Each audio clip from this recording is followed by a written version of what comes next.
Hey everyone, Brian from All Day Ruckoff here, and today I've got an interview with Kevin where we talk about the GORUCK Double Heavy event. Completing a double heavy is a huge accomplishment. That's completing one GORUCK Heavy event, which is 24 hours.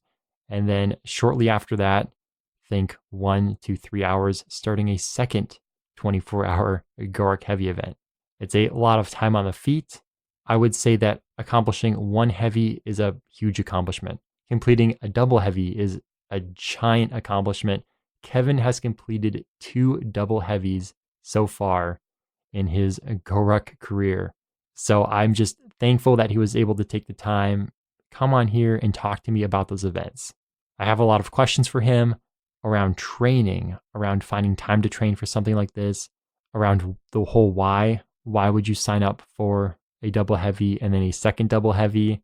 What did you get out of the events? I mean, they're just such a mystery to me because there haven't been that many of them.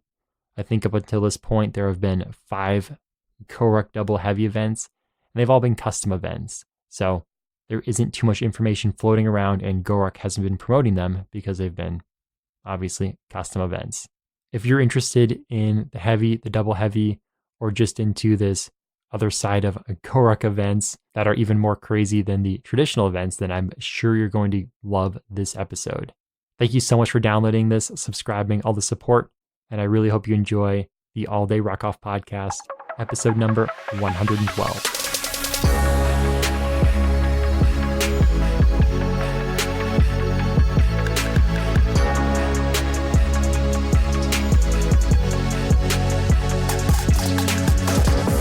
Again, thank you so much for downloading this episode, for subscribing. Truly, truly appreciate it. And thank you to everyone who supports through Patreon as well. That's awesome. I appreciate you all, and I really hope you enjoy this interview with Kevin. Today, I'm talking with Kevin, and I'm really, really excited to have him on because we're going to be talking about GORUCK Double Heavy events. Not only has Kevin completed 2 double heavy events, but he was pretty close to the second one since that one happened so local to him. And I'm just really excited to get into these, especially since it sounds like GORUCK will be putting on some official GORUCK Double Heavy events in 2020. So Kevin, how you doing today? I'm good. Thanks, Brian. Yeah, appreciate the chance to talk a little bit about the double heavy. Well, I appreciate you taking the time, and thanks again for, kind of bending your schedule and making this work. I really appreciate this. Sure. Before we get into the double heavy events, I'm really curious, when did you start doing ruck events or get into GORUCK? How did you kind of get into this whole thing? I guess I probably learned of GORUCK maybe 2013, 2014. Frankly, I was just looking for a good backpack, right? Like some people, that's maybe how they stumbled upon it. That's how they get you. Yeah, that's how they get you in there. I was doing a good bit of travel internationally. I was looking for a backpack. I bought a 40-liter GR2, and I noticed the events from the website. I didn't actually get around to doing my first event till 2017. Took a little bit of time there, work and life, and I kind of come from a different endurance background. Racing dirt bikes at the time quite a bit, mountain bikes, doing some cycling, that type of thing. And, I couldn't really figure out how to fit in whatever this event was, but it was kind of sitting there in the back of my mind, what's the tough about, basically, right? So it was about 2017 when I was getting more serious about, okay, I've been thinking about this thing for a while. And from that point in time, it actually picked up another ruck or two, right? As often happens with folks. And I stumbled on ruck workouts at MLCF, Milan Labe CrossFit, and basically the whole CARC organization, the Cleveland Area Rucking Crew. So that was really the catalyst that kind of got me into, okay, this is what this GORUCK stuff's about, what the events are like, and then was able to jump into a tough in 2017, kind of early in the year. So you completed that first tough event. I mean, you've kind of been following GORUCK for years and years up until that point.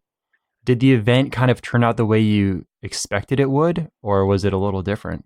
Maybe by that point in time, because I was working out with a group of folks that had done some events. I probably have a little bit better knowledge of, what I was getting into at the time. But you guess you really never know, right? Because every event's a bit different. That first tough was in Columbus, and we had a lot of weather that weekend. It's another Memorial Day event. Actually, we had a big rainstorm move through, and we just got pounded for I think most of the night. Just heavy rain, and we ended up moving a lot of miles. For a tough, I think we went a little over 20 miles or something like that. Certainly, there was some good PT. I remember some stuff during one of the pretty heavy rain periods there. But that probably influenced a little bit of how the event unfolded. Right.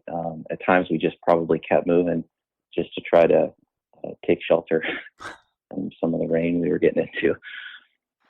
So that was a fun event. It definitely got me hooked into, okay, I want to do some more, right? I want to try some other GORUCK stuff, and I think I did maybe one more tough later in the year, and then had the opportunity to jump into heavy here in Cleveland area.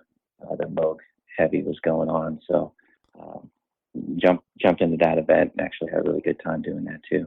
So you did your first tough, you came back, did another one. You must have enjoyed it because you signed up and did a heavy. And then from there, is that when you first heard about the double heavy? Or kind of how did that whole process happen? Because I know up until, recently, they've all been custom events. So the word doesn't always get out until they're over. Yeah, right. So actually I did that second tough, and maybe the way it works for a lot of people is similar to this. You had some friends kind of talk you into the next thing, right? So for me, that next thing was, well, hey, in about whatever it was, 4 to 6 weeks, there's a heavy, it's in the area. You got to come do this heavy with us, right? So again, that same group of friends that I've been working out with, several of them were associated with that event. So I thought, okay, good, we'll go do that. And that turned out to be a pretty awesome experience too. It was definitely next level from the two toughs that I'd done previously. It was a Moog event that always kind of brings with it some maybe unique challenges. That event was Kadri Bellman was involved in that. Kadri Cleve. We did just probably the most epic welcome party I'd ever envisioned, right? And that's probably what really got me excited about, okay, the heavy is definitely interesting, and it's a good challenge. So on the tail end of that event, Brian Singlin from Park Organization here locally, he's really the one that kind of got me interested in this double heavy. He's the one to let me know about it and got me plugged into that group. Because as you said, it's a custom event. I didn't know it existed. I didn't know anything about, double heavy type events. But that maybe gave me some confidence. Having someone that I knew really well, a good friend already affiliated with that group, is okay, this sounds like something good to jump into, and that's the next thing to give it a try. Yeah, I could see how some, motivation from someone who's done quite a few events could help push you over the edge and get you to sign up for it. Because if you're searching around the internet, you're probably not finding too much about a double heavy. Right. Yeah, it definitely wasn't on my radar until kind of that, post first heavy high, right? Of like, yeah, that was awesome. What's that next thing out there? And often a good friend plugs you with, plugs you with that next thing. It was, the same thing, riding bicycles, right? You do one event, and often it's your group of friends that drags you to the next harder thing, gives you something to train for. Absolutely. So when Brian kind of, gave you the idea of going for that double heavy, I mean, how much time was there between when you completed your first heavy to when that second, that double heavy was set to take place? So I think I had about maybe about 6 months or so, because that other heavy was in the fall. It was maybe kind of coming into the first of the year that he started talking about it. So I knew around Memorial Day, I probably had a pretty good chunk of time, maybe as much as 6 months leading up to it to kind of get ready for it. Not that I exactly knew what to do at that time to get ready for it, but I did feel like I had a bit of time. Yeah, that can be a double-edged sword sometimes because you've got all the time in the world to train and then all of a sudden you don't. Yeah, yeah. Sneak up on you. Yeah, that's happened to me a couple times. So, training for the double heavy, I mean, you mentioned you kind of didn't know what to do to start, but did you end up changing up your training schedule at all between what you were doing for your first heavy and the double heavy? Well, yeah. So actually, it was probably about that time, uh, that kind of that late fall, coming into Christmas time frame there, first of the year, that Brian was getting going with the heavy drop training program. So I think I jumped into the second round of that, and started kind of building, uh, whatever I was going to do to train for the double heavy, kind of off of that program at that time. Certainly some rucking and still running, a bit of cycling, those types of other activities that maybe I was already doing coming into the first heavy. Just really tried to augment all that stuff with some of the heavy drop workouts. And I know you know quite a bit about that because you've been plugged into the program yourself at one point in time. But uh, that's a pretty good additional base that you're adding, right? That's a lot of volume. So Yeah, it sure is. I've gone through 2 rounds of it and it's been a ton of fun. Fun. It's been yeah, good. yeah, fun, right? And it gives you some structure too. So that like that concern you mentioned about does the time slip away, or certainly that can happen. But what's nice with, now I'm going to do these workouts this week, I'm going to do these next workouts this next week, and working with a group of folks there, and then it helps with that structure piece and helps you kind of work that in so life doesn't get the best of you. Absolutely. So when you were training up for that, how many, hours a week would you say that you were training? Because it sounds like you had your initial program and then you were kind of supplementing with heavy drop, which I think the last time I tracked heavy drop, I don't know, maybe doing 4+ hours or so of work just from that. Yeah, I'd say it's probably 4+ hours for just the workouts, and then you add some rucking to that, some running. What I've done, I guess, for both of these last two events is tried to augment in some longer runs. You're going to spend a lot of time on your feet. I like doing trail running anyways, so I've done maybe one longer trail run a week. So that might add, 2.5 hours, maybe a little more there. Uh, and I tried, as I got closer to that first double heavy, to really start to incorporate maybe some more like coupon rucks. I found that if I was going to go out and try to do a ruck, I was going to try to carry something with me, right? Because that's what's going to happen during the event, right? You're going to be under a lot of weight for a long time. Um, and honestly, that was a little bit of advice from some of the others in that first double heavy group that had a bit more experience already. Was don't short yourself on doing some coupon rucks. So I did try to incorporate some of that. So maybe that might add another hour or two in addition to whatever that other base is, and then you've always got like maybe a random 12-mile time ruck that you try to get in, that type of thing occasionally as well. I mean, the event is called the heavy, so it makes sense you'll carry some heavy stuff. Yeah, yeah, for sure.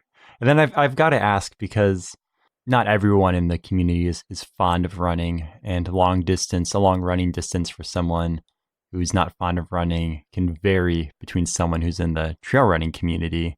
Because I know those people can go out there for, a nice short 15-mile run, and it's kind of no biggie sometimes. So I'm curious what your definition of a longer trail run is that you would get in on the weekend, like how many miles and Yeah. So I've got a group that I've run with for a number of years, just Saturday morning run, and that's maybe not all year long, but definitely during the winter months, I try to get there and try to get that run in, and it can be anywhere from like a 10 to maybe 13 or 14 mile range.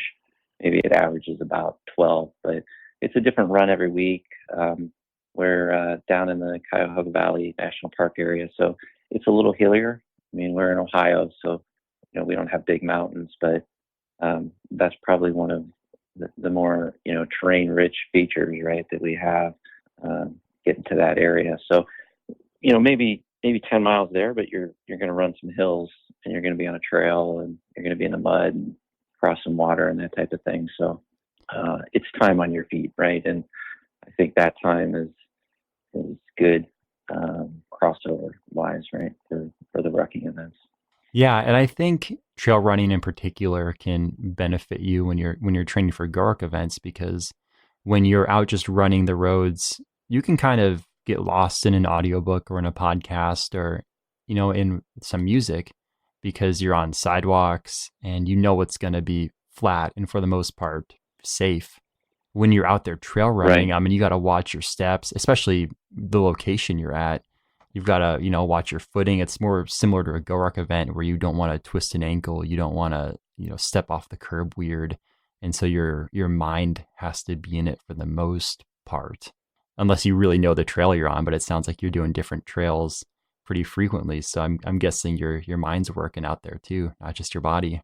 Yeah, you're definitely watching out and looking for good foot placement and that type of thing on the trail run. And I like the fact that the trail's not maybe beating your body up quite as much as maybe those equivalent miles out, pounding hot pavement, right? Isn't that funny how So that from a works? longevity standpoint, I think that's good. Yeah, yeah, definitely.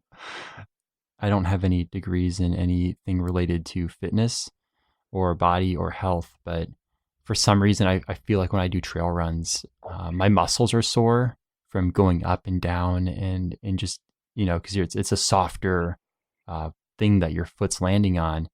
And I ran a marathon a number of years ago that went on this road called the Viaduct out by us that had, I mean, tens of thousands of cars every day would go over it. So it was solid concrete. And I remember I had to Yeah, tape my knees up afterwards. I had these giant bags of ice on each knee. And I was only on there for 8 miles, but it banged my body up worse than a 20-mile training run that was kind of off road. So it's weird how that concrete can destroy you. yeah, for sure. I mean, I do maybe a small amount of running on the pavement throughout the week. Maybe like a run at lunchtime or something like that. But those are short. Those are a couple miles, maybe 3 miles, and maybe only one or two of those. So I do look forward to the getting out in the woods and getting on a trail where you're, as you said, you're sore afterwards, but maybe not so beat up from the joint standpoint that I think can really turn a lot of people off, right? As they start getting into trying to augment some running as part of the training, and you're out there pounding the pavement, and then your knees are hurting, and then you start this bad spiral where you just can't get back to it. Yeah. Yeah. And no one likes going backwards. So taking days off doesn't feel good. And then running less doesn't feel good. And you're always trying not to, it's just like you said, it's a spiral. So it sounds like you did just a number of different things to train up for this double heavy, a little bit of everything. You did trail running, you did rucking, you carried extra weight, you did heavy drop training. When you got to the double heavy and you're going through that first one, did you feel like that was enough? I guess with the double heavy, it's and maybe any heavy, it's hard to ever feel like it's enough, right? But if I try to dissect it a little bit, and I certainly did before I got to the second double heavy, the thing that maybe I wished I'd have done a bit more of was just again, time under weight, and not so much necessarily rucking the distance, but um, just trying to spend more time on some longer coupon rucks and just getting a little bit stronger in that regard, and hopefully trying to trying to ease up that amount of suffering that you're going to feel. You're sure going to suffer, right? It's going to happen when you're working with the team and the whole team's under the weight, and there's just nowhere to hide from it, right? But uh, the longer you can delay some of that, to me that just meant, okay, maybe I try to bring a little bit more of that into the training for the second time around. That's a great way to describe it. You're going to suffer no matter what. I mean, it's a double heavy, right? There's no way out of it. So just kind of delaying and decreasing the amount of suffering. Right. That's probably that's the best indicator, right? Just if you can delay it a bit, then okay, good for you. Then maybe you're a little stronger, able to help out a little bit more, that type of thing. But everybody's gonna everybody's gonna suffer a bit. That's part of the deal. So I don't want to dive, too much into the details of the double heavies because I'm sure they'll be different every time around and all of that. But I'm curious, when you finished the first heavy in your first double heavy, were there people who dropped off after that? How was the group feeling? And then the follow up question to that is, were there people who just signed up for one of it, or was everyone in there for both double heavies? Okay, so let's see. For both events, there were some individuals that just planned on just the first one. Now, you probably know this already, but what's a bit unique about the double heavy format is you don't get to add anybody new. That's maybe the part of it, honestly, that I kind of enjoyed the most. Right? That's what's unique. That's really what to me, one of the bigger challenges is that whoever you start with, that team has to finish whatever the work is. That team's got to finish that work together. So both events have some planned drop off in terms of who's doing the first and who's doing the second. But that group that starts the second together, you're definitely hoping that you keep as many of those folks intact, right? Because that's it. That's your team, and at that point, nobody's fresh. Everybody's got an entire heavy, under their belt. Getting to that point, I think we had 15 start. This is true for both events. Believe it or not, it was 15 was the number for both of the second heavies, both the 2018 event and the 2019 event. We had 12 finish the first event, and we had actually all 15 finish the second event. So it's a relatively small group, right? In both cases, maybe we were closer to high 20s to 30, somewhere in that range, that did the first heavy. That is a small group, and I can imagine that can be kind of tough to plan for. I'm not sure how many people, said they were interested in the event, but when you're putting on one of these custom events, for anyone who's done that, heavies are expensive to put on, and I can only imagine that a double heavy would be just, double at least the cost of a single heavy. Yeah, I mean, it definitely a lot of work goes into the planning. I wasn't maybe as close to this event in 2018 in Nashville. I mean, the event went really well. It was, well put together, awesomely run. So I know there was a lot of planning, but being kind of local to this event here in 2019, maybe I get a little bit more sense because there's more people helping out just kind of from our local community, getting plugged in to, help support the behind the scenes type work. So I know Brian and the cadre for that event, they put a lot of effort into getting that second custom double heavy to happen. So when you completed that first double heavy event, were you in your mind thinking, if another double heavy came around, I'd do it again? Or are you thinking, man, this was kind of crazy. I'm glad I'm done. Uh, yeah. I guess I was probably thinking, well, I'm done. You know, it's a one and done. That's cool. That was a great event. Maybe the internal justification for why to get into the first one was really just about, hey, it's a big challenge. I want to go do it. I want to try it. Right? I want to see what it's all about. And again, kind of coming out of that first heavy, I was maybe a little bit on a high there, just really enjoying the heavy format. But yeah, coming into the second one, uh, probably more thought went into, well, why am I going to do this one? What's it about? And frankly, that all just boiled down to, it's a good group of friends and a good group of people doing it.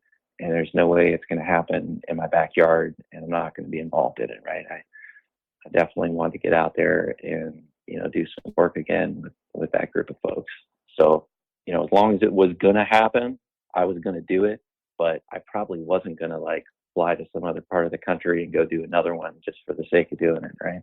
Yeah, so you didn't finish it itching for another one, but you also weren't incredibly turned off from them because when one came and the stars aligned, it's your friends there. It's like I got to be there too.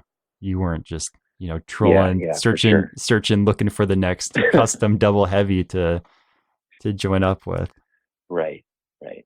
I mean, maybe some are, but I think most probably do that type of event thinking, okay, that was good, and I'm gonna take a little break, right? Or I'm gonna find something different, or maybe that's not the right way to think about it. But for me, it was they were so close together that even after finishing that first event, if I was thinking to myself, hey, that was cool, I'm gonna do another one of them someday, right? I wasn't thinking someday was like 10 months later or something like that. I think it ended up being maybe 11 months or something. But I mean, it wasn't very long before we were right back into, okay, time to start training for the next double heavy. So there are a lot of people listening, and I've gotten this question on a number of previous episodes where people are very curious how they can fit training for some of these bigger events. And in those cases, usually it's either a heavy or sometimes an HTL. But I mean, for a double heavy, it's got to be a bit more training. And so people are curious how they can balance that with, other obligations, whether it's work or family. I'm curious if you've got any tips or any ideas on how people can train for a bigger event like this and kind of keep things in balance, or if that's even possible at all. Yeah, that's a good question. Certainly, making sure that you get the training in, but you're not going to want to short the family time, right? That's much more important in the big scheme of things. That's important. So, uh, it sounds simple, but planning, um, trying to work out a schedule. Uh, I do a lot of the heavy drop stuff in the morning, so maybe I'm hitting that earlier in the morning before I go to work, trying to get that kind of base amount of training in. Um, if I'm doing maybe a little bit of rucking, where able to kind of incorporate stuff, with the family. That makes a lot of sense too, right? I'm fortunate that my girlfriend Heather really actually is from the same type of rucking environment. She's done some toughs, some lights, and does the Thursday night ruck workouts with me at MLCF, right? So we've kind of got that working to maybe our advantage a bit, that we can spend some of that time, doing a shorter ruck together. I think that's helpful to maybe find a way to try to make that creative, and fit in some of those like bonus miles, right? Because it kind of all goes in the bank for training. Absolutely. And I mean, ever since my daughter was born, I've been whenever I take her for a walk, I'll just grab the ruck too because I figure if I'm going to be out there walking, might as well be out there rucking. So it, Yeah, it it exactly. it might just be a mile, but if or two, but if you do that 5, 6 days a week, you're looking at an extra between 5 and 12 miles, which isn't nothing. It's all time on feet. Right, right. And if it is just a mile or two, what I found is just make it a heavy one, right? Just load up a little bit more weight. It's maybe only a mile too, but that's helpful. I'm pretty fortunate to be able to do some workouts during the week around my lunchtime with work. I got a local YMCA that's pretty close, so I'm able to kind of pop over there. Those aren't elaborate workouts, but it's a little bit of base type stuff, right? Whether it's just a short amount of running or maybe even a little bit of swimming, whatever I can fit in, and then pop back to work and get back at it, and that kind of shorter time span, but that helps too. And it's interesting. I found, I mean, personally, I'm pretty busy, so I'm not I bet. able to get some of the big, the longer runs or rucks that I really enjoy getting in. But I found that if I put in, 3 to 4 miles on a run in the morning, and then I go for maybe a 3 mile run at lunch, that feels on my body, the equivalent of maybe a single 10 mile run or something, because your body hasn't fully recovered and you're kind of, beating it down just a little bit more again after again. So if you're getting those workouts in the morning, and then even if you're doing something lighter on lunch, I mean, it goes a lot further in both, I think, in both how it impacts your body, but maybe also even building some mental toughness. Because once, I know a lot of people think, I got my workout done for the day, it's time to eat and relax. But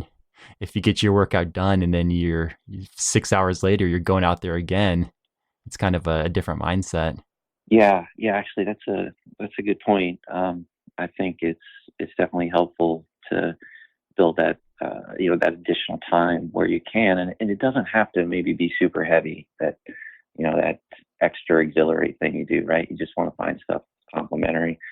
Uh, I don't love swimming, but I love that occasionally I can get in the pool, maybe 1 day a week, maybe 2 days a week, if I'm just too sore to maybe want to do something else, right? If I had something really heavy in the morning and I know, okay, that's probably good, you still can jump in the pool, do a little bit of swimming. You're not beating your body up at all, really. Builds that base a bit. Plus, it's just a good mental break some days, right? It is. So when I was training up for my first heavy, it was back in 2013 or something. But the cadre had told us that we were going to be doing a lot of swimming during the event. That it was BD, and we're going to be in the water a lot. Yeah, And we ended up, during the event, we ended up doing, I think, 7 or 9 water entries, and then one of them we had to bring snorkels, and we had to do 1,000 meters with our faces underwater. And so I had no idea what we are going to end up doing. So I joined master swimming at my local Y, and I found that it was a nice break from everything else I was doing, but it also allowed me to build some mental toughness trying to, swim an entire length underwater and trying to, just hold you can make it, but your body's telling you not to, and just pushing through that. right, right. I found there were some tricks with swimming that could help in other ways that for GORUCK that I kind of didn't realize going in. So it's cool to hear that you do swimming as well. That's really cool.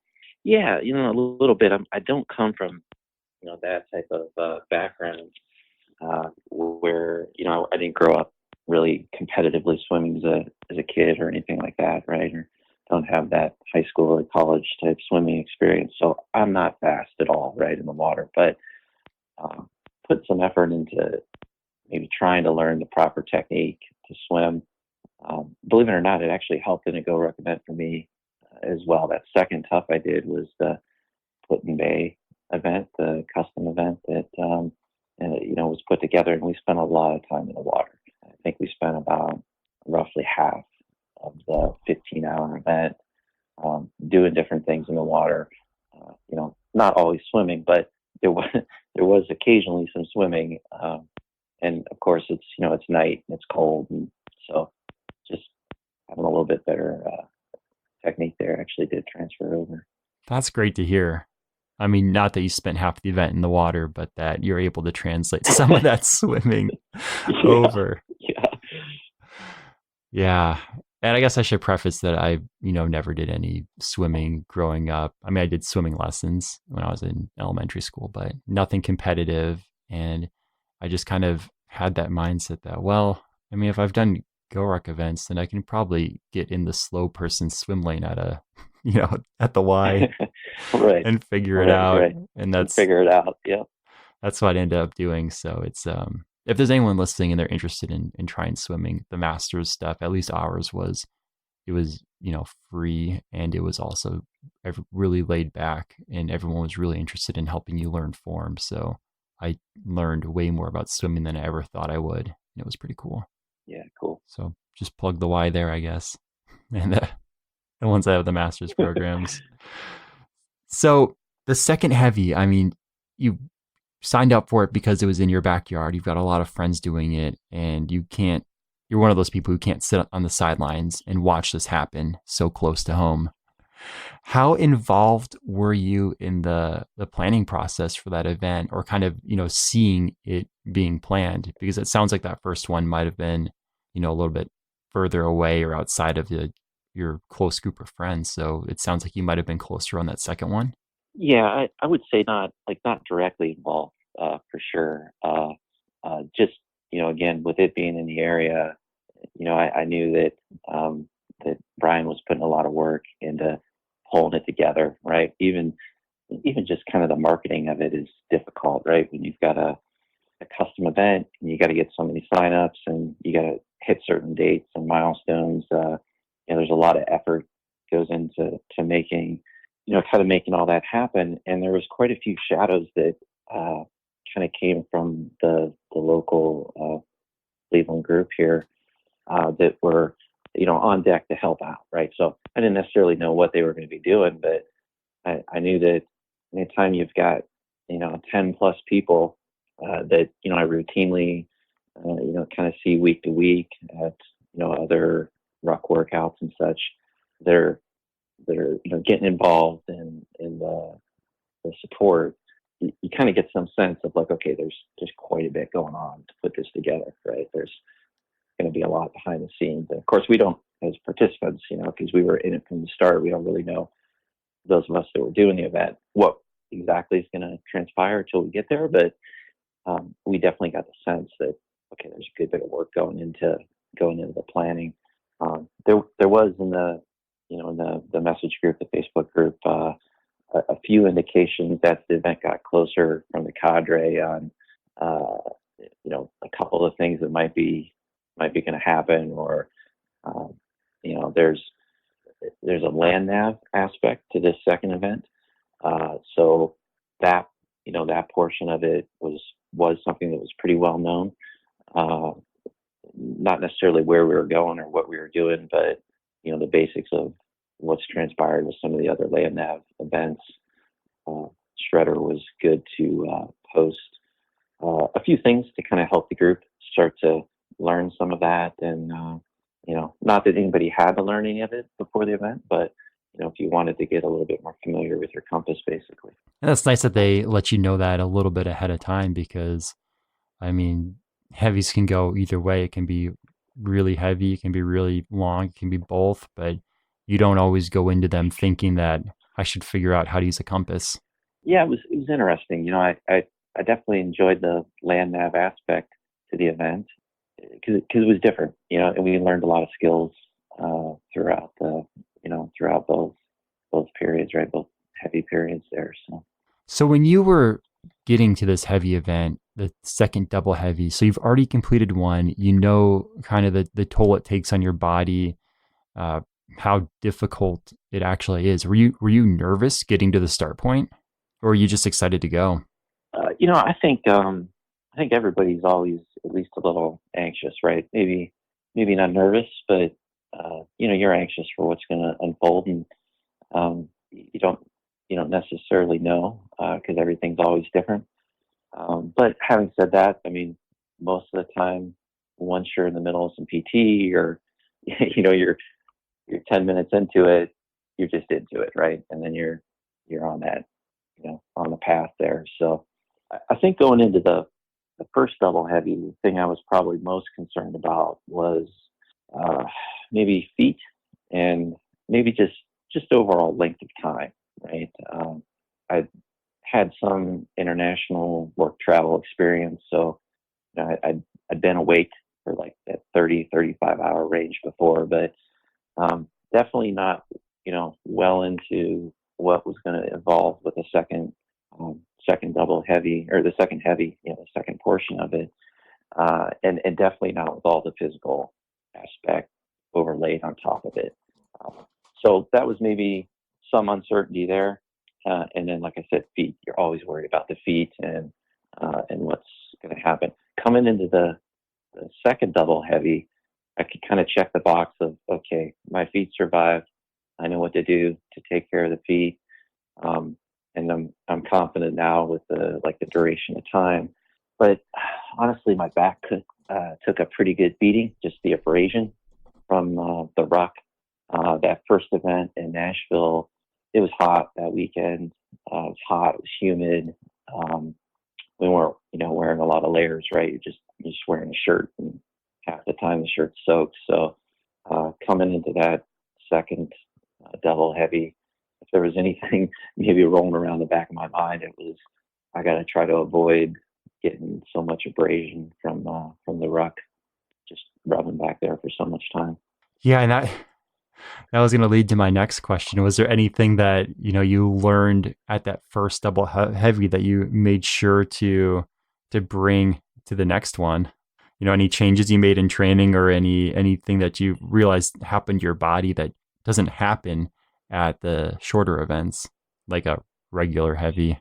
Yeah, I did definitely from the physical aspect, I did a better job trying to tape up the lower back, and it was a little colder for this second double heavy at the end of April.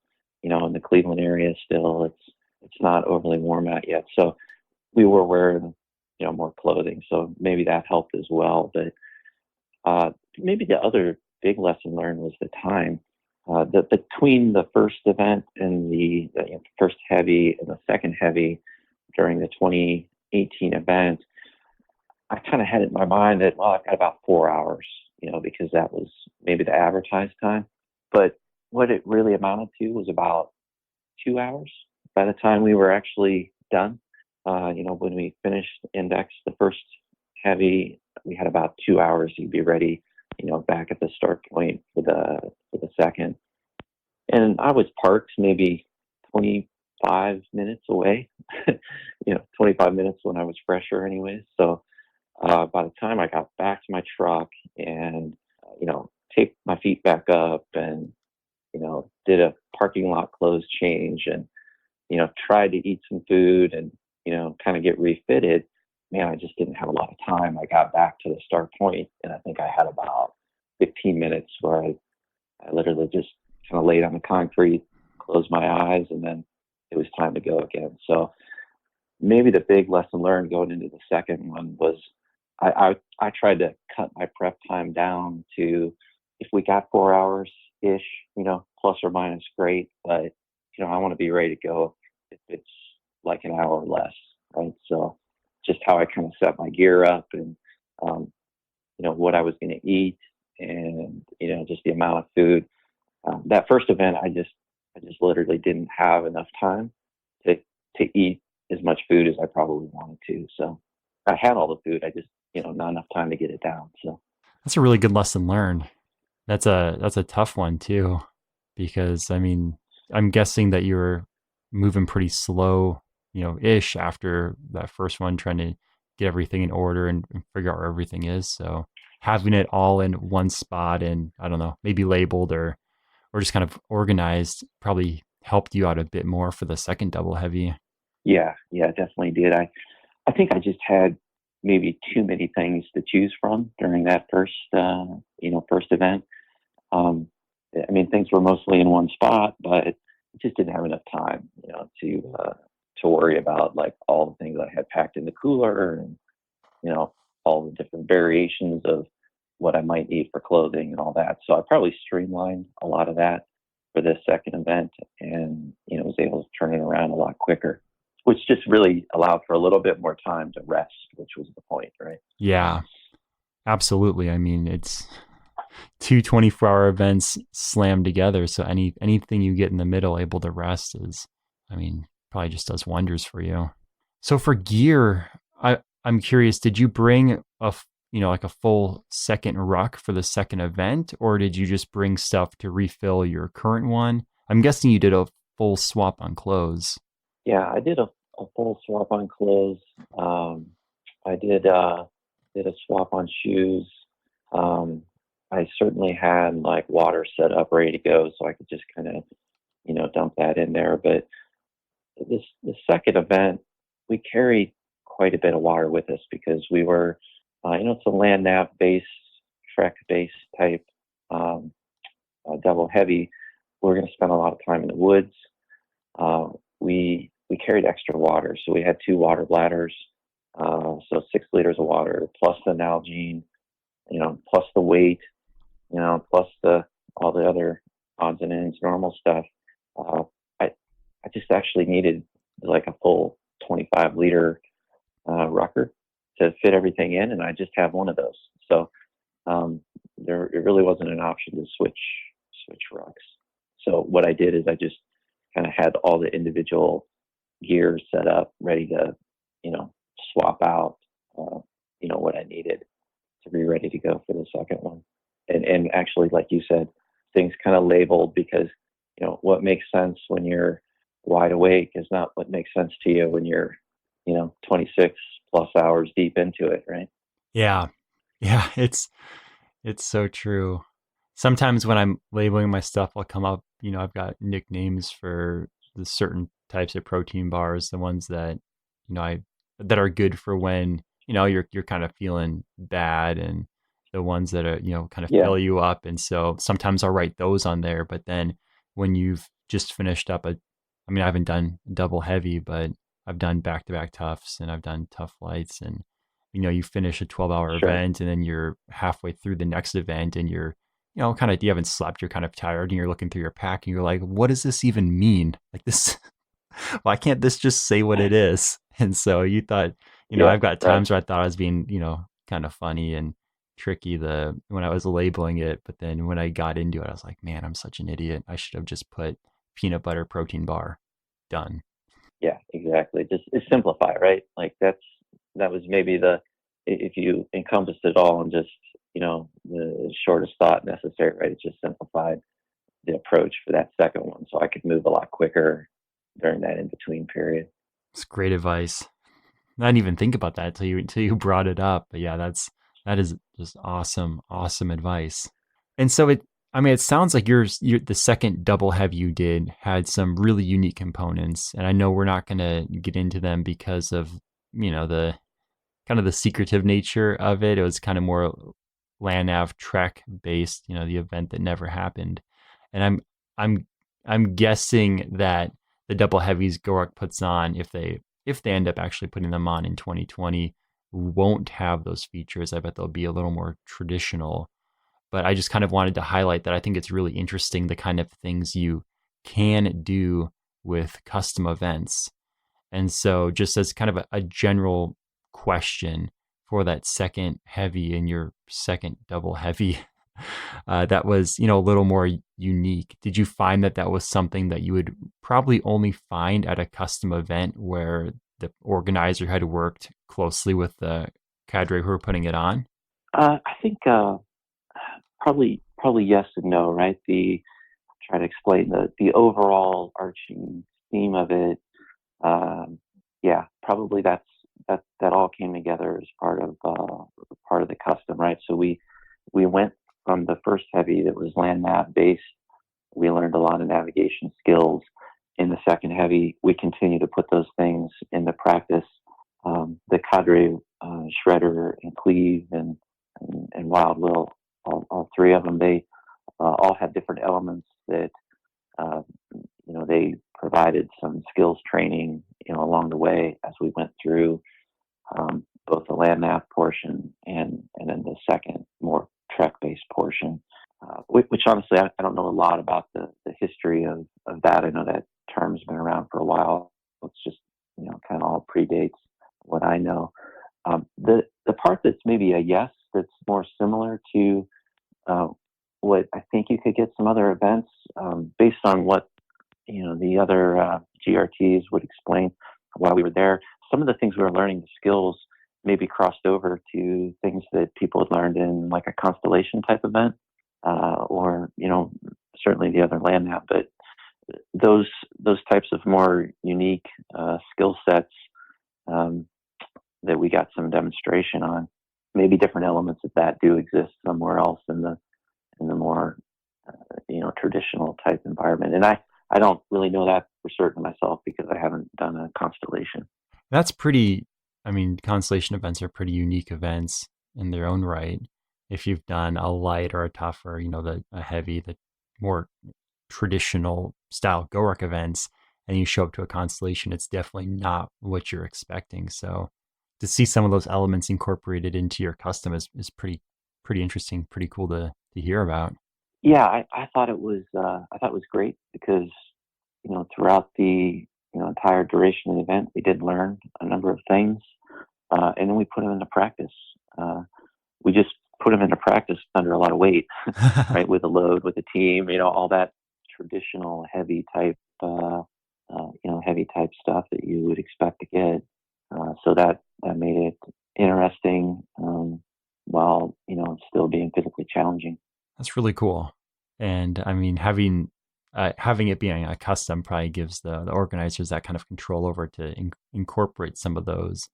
And if you're, just showing up to a heavy event, it really is a roll of the dice of what you're going to get. But running it through the custom makes it so that those things will more likely than not, whatever you're asking for will happen. Yeah, and I thought as we went through that event, it definitely was, it built the whole time, right? We did smaller movements and smaller skills exercises, especially in the land nav portion, and then we kind of built on that. So it somewhat culminated as you went through the course of the entire duration there, and then the last bit that as you said is maybe more of that trek based or scenario based portion. There's a good number of pictures and there's some AARs out there. Probably a blow by blow of that is not best because you want to leave that stuff for the next group. But was quite challenging. it was definitely interesting. It was different, but actually it was some of the more physically demanding and maybe mentally demanding portions of the whole 2 days. I thought so. It was definitely worth waiting for. And it sounds like it's something that you would probably enjoy quite a bit because, I mean, based on your history, you've got, your biking, your running groups, and now you're doing GORUCK events. You've got this whole, wealth of training and interests leading up into it. And so it sounds like you're kind of the person that enjoys new things and enjoys different things, which is why you haven't just stuck to one thing forever. So I'm guessing that was kind of fun to get introduced to that kind of stuff. Yeah, definitely enjoy trying different things. And what's really unique with these events is the group, right? You're working with a pretty unique group of individuals always, right, at any GORUCK event. But I found both these double heavies, like what a solid group of people that participated in both of them, right? When you think about a team, really strong teams emerged out of both of these events. So that's what's different than some of those other things you mentioned, right? While you get to do those other things with your friends, you're maybe not in the that same you got to figure it out as a team type situation. Like definitely the double heavy, right? Because of what we talked about, there's just no one new coming to help. So where you start's where you got to finish together. The team you start with is the strongest, and most rested the team will be at the entire point of the event. There's no one coming to relieve you. Right. So you've completed 2 double heavy events. I'm guessing when you signed up for that first double heavy event, you were not thinking about signing up for a second double heavy event. And now that you've signed up for and completed a second double heavy event, Is there any chance that you would do a third, or are you pretty well and done on those? You know, I don't know. I guess I'm curious to see what evolves in that 2020 calendar next year with maybe that more standardized double heavy, right? The non-custom, or the ones that GORUCK is talking about putting together. I wouldn't rule it out, but um, I'm definitely kind of caught in the period where I'm thinking about, okay, what's the next thing for 2020, and admittedly haven't got it figured out yet. I've got one more event here in again in the Cleveland area, another heavy to do like at the end of the year here near the fall time frame. So there's a few more things on the calendar. I'd like to do. There's some bike stuff. There's an Xterra coming up here, so I'm kind of focused on that near term stuff. But yeah, maybe like a lot of people this time of year, just starting to think about what's the next year look like. Yeah, we're kind of in an interesting part of the year, right? Because almost half of the races have come and gone, and I mean, the traditional racing calendar, because not everyone's out Yeah, there running or riding bikes or doing their big races in January, but GORUCK's still putting on events. But it's kind of yeah, that time right. you're trying to figure out, your final maybe a race or something for the year, and then you're just kind of starting to look at 2020 because events are maybe signups aren't up yet, but some of those bigger ones you have to sign up day of, or tickets sell out. So it's I don't know. It's always interesting figuring out when you Yeah, start looking at the next round of events. yeah, that's exactly right. That's kind of the mode I'm in right now. Starting to look ahead a little bit further on the calendar, and at the same time try to enjoy the last few bits that I want to fit in for this 2019. Absolutely. So the double heavy, I mean, it must not have been a horrible experience for you because you came back twice, and it sounds like you're even open to a third one, depending on how interesting GORUCK makes it. And I mean, Kark is such a big crew, and you guys usually pull a lot of signups. So even if they put one within driving distance of you guys, I mean, it makes sense. There's a lot of ruck clubs in that area. So who knows what happens? Yeah, it's definitely both events were great experiences. Uh, Both the challenging mental aspect, and actually even just learning a little bit from the first one and trying to bring that into the second one, as well as they're always physically pretty demanding and pretty cool. So I would definitely be an advocate of people giving it a good hard look if they're really thinking about maybe a double heavy or looking for something different. I think they're more attainable than probably what people might otherwise think. But in the same time I say that, I guess I'd also say, but you definitely got to train for it, right? It's so that's a nice combination, right? Of if you do the work, it certainly can be attainable for folks. I got into running about the same, maybe a year or two before I got into GORUCK events. And so it kind of seems like the heavy is, kind of the marathon distance. And then the double heavy might be the 50 miler distance, because there are people out there who can, with minimal training, go and run a marathon. And they're definitely the outliers, but it's possible. But there's very, very few people who can just kind of go, oh, well, I've got a decent fitness base. I'm just going to pound out 50 miles. It's definitely something that you have to train for. Exactly. Yeah, that's a great analogy. You got to put in dedicated work to train for it, but um, it's not out of reach, right? With that work. And those are sometimes, the best feelings when you put in a lot of dedicated work for something and then you finish it. I mean, I know when I put in dedicated work for things and then finish it, I feel better than when it's an event that I'm like, oh, I can do that. I've got time in my day and it's just a whatever, and you go out and finish. It feels like a lot of that build up and the training just makes it that much sweeter when you do finish it. Yeah, it's the whole plan coming together at that point, right? Yeah, yeah. It's like I wasn't crazy. I wasn't an idiot. I did this. Yeah, sure.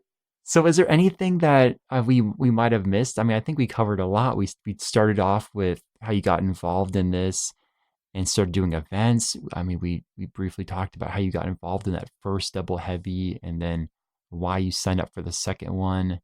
We talked a lot of tips. I mean, I guess one thing that I might have forgotten to ask is we covered it a little bit, but if there are people listening and the double heavy is intriguing, it's not so far out of grasp like maybe selection where you have to put your life on hold to train for it. So I think it's going to be intriguing to a lot of people. Do you have any recommendations or any advice for people who might be on the fence thinking about if it comes up in 2020, if they'll sign up or not, or anything? People who are just kind of curious about the event and what they should do. Well, yeah, I think what you described is pretty accurate. At least it would feel to me like, yeah, selection that's next level, and maybe that's a much different balance that you've got to work out. That doesn't mean that training for a double heavy doesn't have its own set of challenges with getting the time in, but with enough time on a calendar to maybe assess where your starting point is, yeah, it certainly feels like there's a path there that you can put together to train up for it.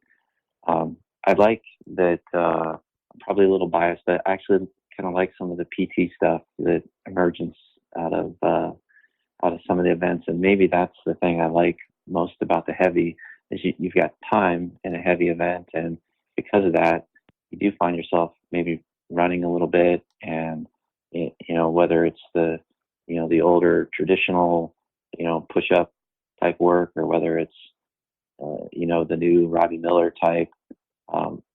Both sets. There's good PT work that kind of comes out of it.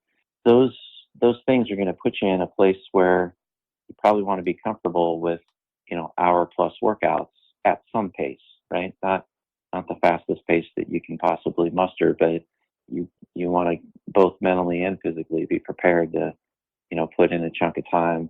Maybe you're going to do that multiple times, but uh, you want to be able to knock an hour off the list. So I think in addition to, we talked a little bit about just trying to do some rucking, and we talked a little bit about running, and I think that's all good base.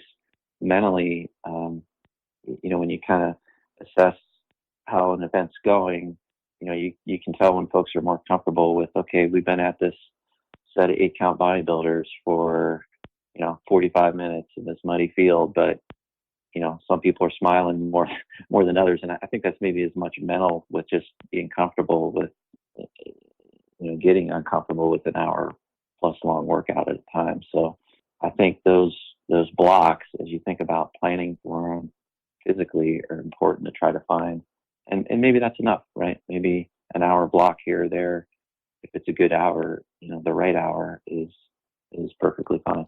Yeah, a lot of it, at least with the training I've found, is how you spend it, because it's when you're going out there running, if you've got half an hour, I mean, if you're running it at a 6:30 pace, you end up a lot different than if you're running it at a 9 pace. So working out, doing sandbag workouts, doing that kind of stuff for an hour, it's not all equal. So I think the way you Right, spend the way you right. spend it really matters, and work on those weaknesses, I guess, because there are certain. I mean, you've done heavy drop. There are certain workouts in there that you just hate. Or at least personally, I do. There are ones that are really tough, Oh, for sure. Yeah. and going back and doing them over and over and getting better at them because of the harder ones and making them, turning it from a weakness into, I'm not going to say a strength, but into just a not weakness that can go Yeah. leagues at events. Yeah.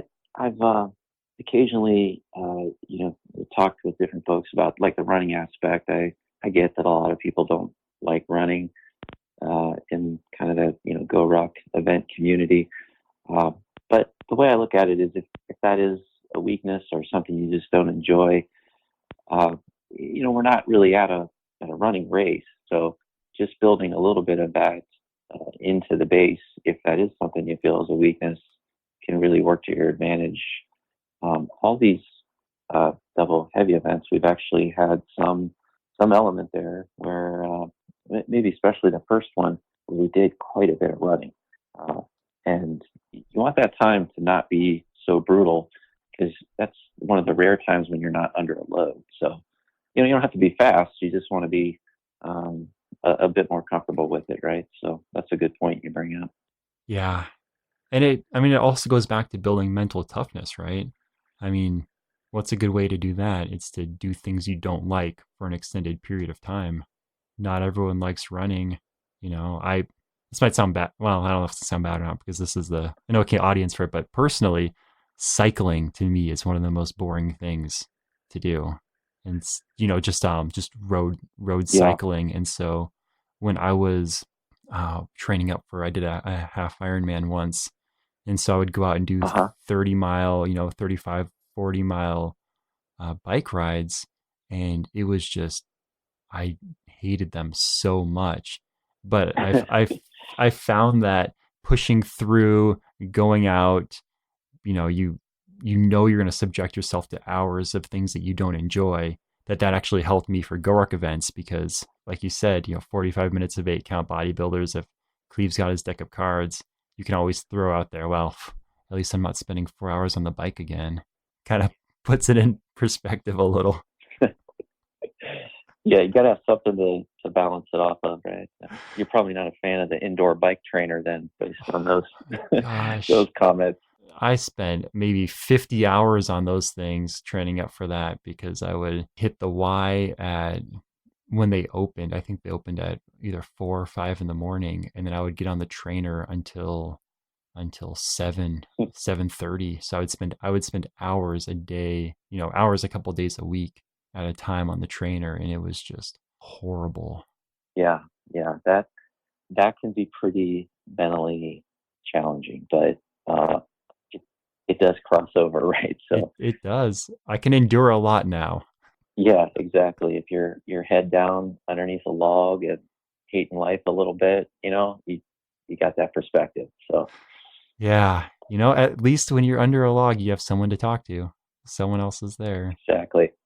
At least you got a buddy. Mm-hmm. Those hours alone on the trainer in the morning were just brutal. So as long as I've got someone else to share the suffering with me, it all works out. And that all just harkens back to what you're talking about with the teams you meet and do these double heavy events with. The people who sign up for them they're just a little bit different. They saw a double, they not only saw a heavy and said, yes, I'm going to do that, but they saw 2 of them in a row. And they're like, that sounds like an okay thing to spend my weekend on. Yeah. It's a little bit different, right? It sure is. Well, I just want to give you a chance, of course, is there anything else that you want to talk about? Any shout outs you want to give? Anything else before we wrap up? I think we covered a lot of it, Brian. I think those were some of the same things you talked about and asked about, with some of the same thoughts I was thinking about there. So certainly would, maybe just parting thought, I appreciate all the work that everybody put into both of these double heavies, putting them together. I know that it's a lot custom event, right? Both for the folks putting them together, but the cadre as well. So it was evident in both of these experiences. There was a lot of places where in that amount of time, you could have found stuff just not coming together, right? But as a participant, I don't think any of us noticed any of it. It was great.